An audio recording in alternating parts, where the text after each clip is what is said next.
Ito ang epekto, naging resulta ng bagyong Opong. Di ba ang aking kulungan ng mga pato, tapos yung mga sisiw ko, siyam na lang. Mainakay na pato. Hindi ko pa makita asan yung iba. Yan ang resulta, oh.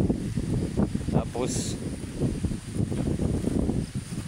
bagsakan yung mga saging, oh. Kawawa. Mga bandang alas 3, ang lakas ng hangin. Alauna sumisipol, dumadagundong na pagdating ng alas 3. Mga kalabasa ko nakalambitin na yung mga bunga. Mga kamuting kahoy sira, mga talong, mga kalabasa ko mga lumambitin na sila. Mga lumambitin, mga saging, kawawa eh. Dito nilipad yung yero ng nilagay ko rito sa kulungan ng pato. Ngayon kawawa sila, oh.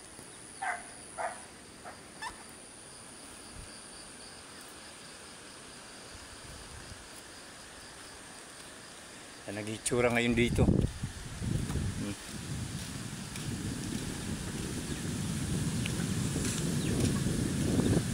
Mga sibuyas, yung sili, sira lahat ng pananim dito. Yan, may saging, oh. Kawawa.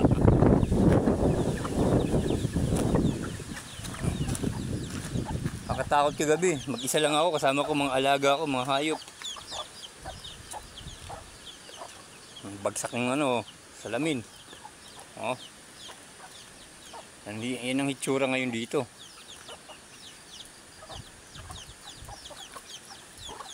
Buti lang ganito lang nangyari.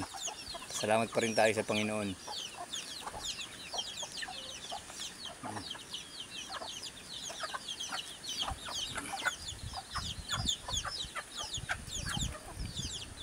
Okay, hanggang dito lang muna. Hanggang ngayon patuloy pa rin ang hangin, pero hindi na kagaya kaganina.